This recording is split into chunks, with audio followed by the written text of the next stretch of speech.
Hi, I'm Cole. And I'm Grace. Welcome to the Deep Dive. Welcome to the Deep Dive. We pull insights from complex sources to get you up to speed fast.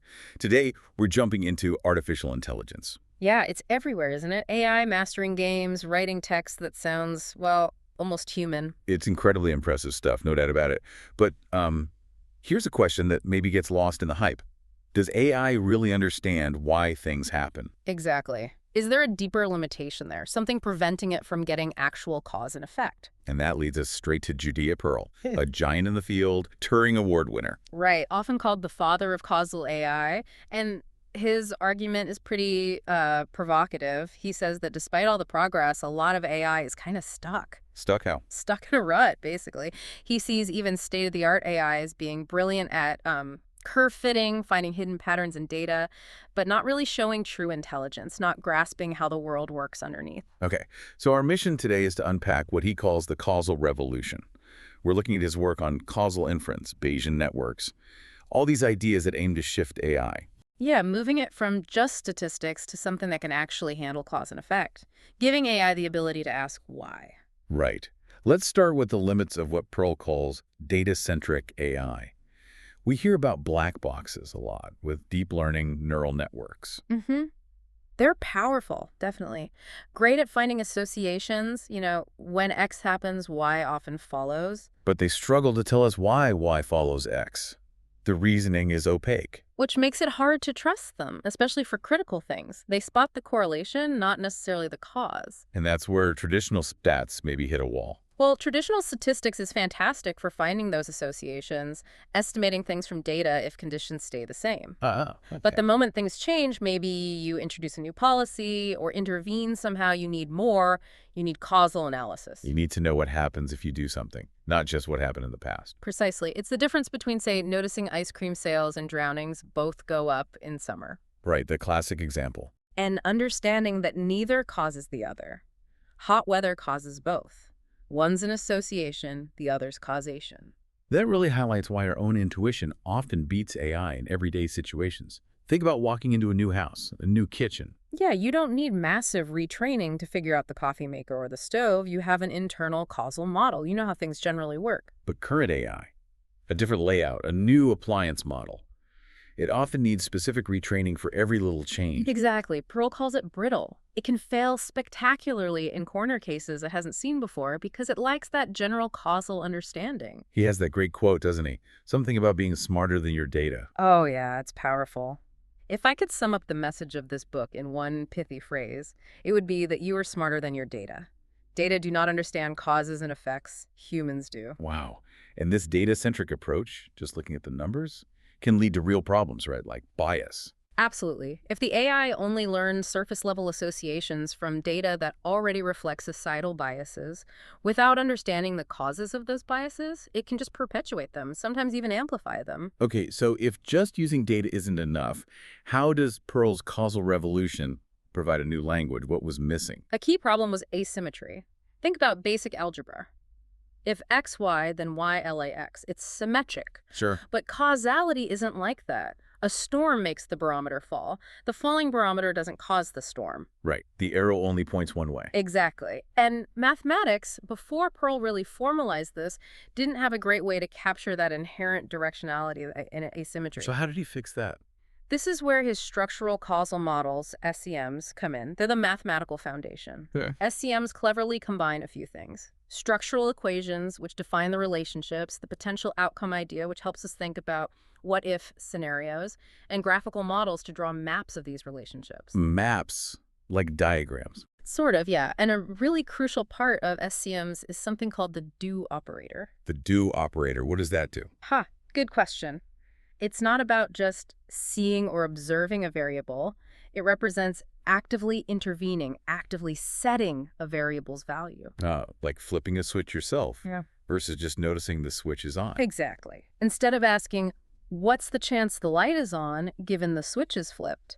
It lets you ask, what happens to the light if I decide to flip the switch? That sounds subtle, but I can see how it's a huge difference for reasoning about actions. It's fundamental. It allows AI to think about hypotheticals interventions, like a scientist running an experiment. Okay, so how do we visualize these causal links and interventions? You mentioned maps or diagrams earlier. Right. That brings us to directed acyclic graphs, or DAGs. They're basically the pictures that go with the causal math. Directed acyclic graphs. Okay, break that down. Sure. Directed means the connections, the arrows, have a direction showing cause to effect. Acyclic means there are no loops. You can't have A causing B, B causing C, and C causing A all directly. Got it. No causal cycles. Exactly. So you have nodes points representing your variables like smoking or cancer or age, and you have arrows drawn between them showing the direct causal relationships you believe exist. You believe exist, so it's based on assumptions. Yes, and that's key. Pearl emphasized that the power isn't just in the arrows you draw, but maybe even more so in the arrows you don't draw. Ah, because leaving out an arrow is a strong statement. It's a very strong statement. It means you're explicitly assuming there is no direct causal link between those two variables, and that assumption can often be tested against data. So these simple-looking diagrams are actually formalizing our knowledge, our theories about how things work. Precisely. Something that just crunching data can't do on its own. DAYS let you see the potential pathways, direct effects, indirect effects going through intermediate variables. Like D causing Y directly, or maybe D causing X, which then causes Y. Exactly. They become this amazing tool for planning how you're actually going to figure out the causal effect you care about, designing your identification strategy, as they say. Okay, armed with DAGs, we can tackle trickier issues, like bias. You mentioned earlier that just controlling for variables isn't always the answer. Right. We need to go beyond simple confounding, where a third variable affects both cause and effect. Pearl really brought attention to something called collider bias. Collider bias sounds technical. It is a bit unusual, but the concept is critical. Imagine a path in your DAG where two arrows point into the same variable, like x, m, y. That variable m is a collider. Okay, arrows collide there. Makes sense. Now here's the paradox, the really counterintuitive part. If you just leave that collider variable m alone, don't control for it, don't select your sample based on it, it actually blocks any spurious association flowing along that x and y path. So doing nothing is good in this case. Yes. But if you do control for the collider m, maybe by including it in your statistical model or selecting your study participants based on their value of m, you can actually open up that path and create a spurious association between x and y, even if they were originally independent. You introduce bias by trying to control for something. Wow. Okay, that really turns the usual advice on its head. Can you give an example? Sure. Think about studying gender discrimination in wages. Let's say, hypothetically, unobserved ability affects both getting a certain high-paying occupation and the wage within that occupation. And let's also say gender discrimination affects the chance of getting that occupation. Right. Here, occupation is a collider. Both ability and discrimination via gender point into it. If you now try to compare wages between genders within the same occupation, essentially controlling for the collider occupation, You might mess things up. you might inadvertently introduce a bias. You could potentially underestimate the total impact of discrimination because part of its effect was on getting the occupation in the first place, and controlling for the collider distorts the remaining comparison. Okay, that's subtle but important. Any other examples? There's a classic one about movie stars. Assume, maybe unrealistically, that in the general population, talent and beauty are independent traits. Okay.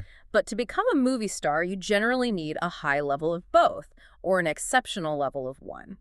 So, being a movie star is a collider caused by high talent and high beauty. Right. Both arrows point to movie star. Now, if you only look at actual movie stars, you might find that talent and beauty seem negatively correlated. Someone super talented might not need to be quite as beautiful to make it, and vice versa. Conditioning on the collider, being a movie star, created an association that wasn't there originally. That makes sense. It's about the specific group you're looking at. Exactly. And think about analyzing, say, police data. If you look at use of force only in situations where a police stop has already occurred, but maybe some unobserved factor, like the officer's level of suspicion, influenced both the decision to make the stop and the subsequent use of force, then the stop itself is a collider. Ah, because suspicion leads to stop, and suspicion might also lead to force. Right. So if you condition your analysis on the stop having occurred, you're conditioning on a collider. And that can, as Pearl and others have argued, potentially distort the relationship you observe between, say, suspect demographics and the use of force within that selected sample.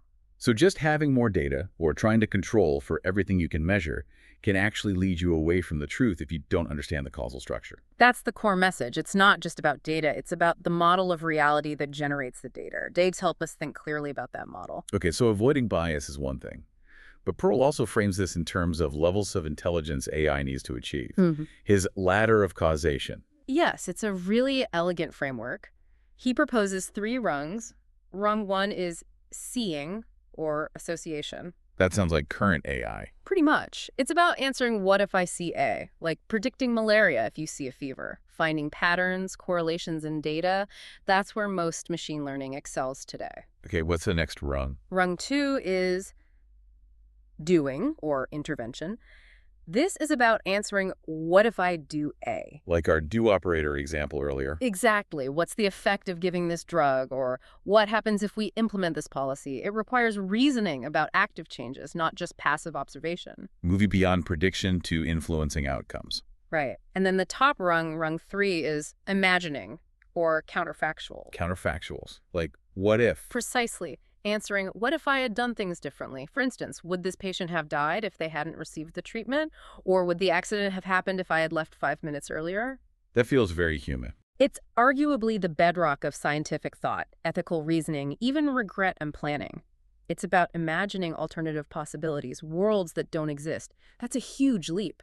And connecting this back, this ladder helps explain why AI that only operates on rung 1 struggles with certain things. Absolutely. It clarifies why purely data-driven systems can find it hard to make robust decisions in new situations, why they might struggle with fairness or explainability. They haven't climbed the ladder to intervention and counterfactual reasoning. And Pearl argues this causal framework helps solve a whole host of problems. Yeah, he lists quite a few. Evaluating policies properly, attributing cause, was X really the reason for Y, understanding mediation, how much of an effect is direct versus indirect, correcting for selection bias, figuring out if results generalize to new populations, even handling missing data more intelligently. So where does this leave us regarding the future of AI? Is the field shifting? Pearl often talks about the historical split in AI between the scruffies and the neats. Scruffies and neats. Yeah, sort of simplifies it, but the scruffies were maybe more focused on just building systems that worked, even if they were complex and hard to understand. The neats, like Pearl, wanted systems built on clear principles, transparent, stable, systems that really understood. And the causal revolution is pushing towards the needs. I think that's fair to say. There's a growing demand for AI that isn't just a black box, for systems that are explainable, robust, and fair, and causality provides a strong foundation for that. Is that why we're hearing more about causal AI in discussions about responsible AI? Definitely. Gartner, for instance, has highlighted causal AI. It's often seen as a more fundamental approach to tackling bias and ensuring reliability compared to just trying to tack on explainability features after the fact, because it tries to model the actual data-generating process, biases, and all. So it's not just about performance, but about building trustworthy systems. Exactly. And Pearl takes it even further. He has some really mind-bending ideas about causality being key to concepts like free will and ethics in machines. Free will in robots. How does that work? Well, his argument ties back to counterfactuals, rung 3. He suggests that the first sign of a robot having something like free will might be its ability to communicate using counterfactuals. Can you give an example? He uses the example of robots playing soccer. Imagine one robot says to another after a missed goal, "You should have passed me the ball." Okay. That phrase, "should have," implies the robot understands there was an alternative action possible. It's reasoning about a world that didn't happen. It's comparing reality to a hypothetical alternative. Right. And that ability to conceive of and communicate about alternatives is, for Pearl, a kind of primitive precursor to choice, agency, and maybe even moral reasoning down the line. It suggests the robot isn't just executing code, but reflecting on possibilities. It really does seem like Judea Pearl is pushing us to think differently about what intelligence even is. Absolutely. His work isn't just a niche statistical topic. It's a fundamental challenge to how we build intelligent machines. So wrapping up our deep dive today, Judea Pearl's contribution is really about shifting AI from just finding patterns to actually understanding the causal mechanisms behind those patterns, moving beyond correlation to causation. And this shift isn't just academic. It's crucial for building AI that's more powerful, yes, but also more ethical, more transparent, more reliable. systems we can actually trust to make important decisions, because they have some grasp of why things happen and what might happen if we intervene. It leaves you thinking that maybe the biggest leaps left in AI won't come just from bigger datasets or faster computers. But from finally giving machines that uniquely human ability to ask why, to imagine what if, and to reason about the world with the kind of depth and flexibility we take for granted. Thanks for listening. If you enjoyed this episode, please like, subscribe, and share. It really helps us grow. See you next time.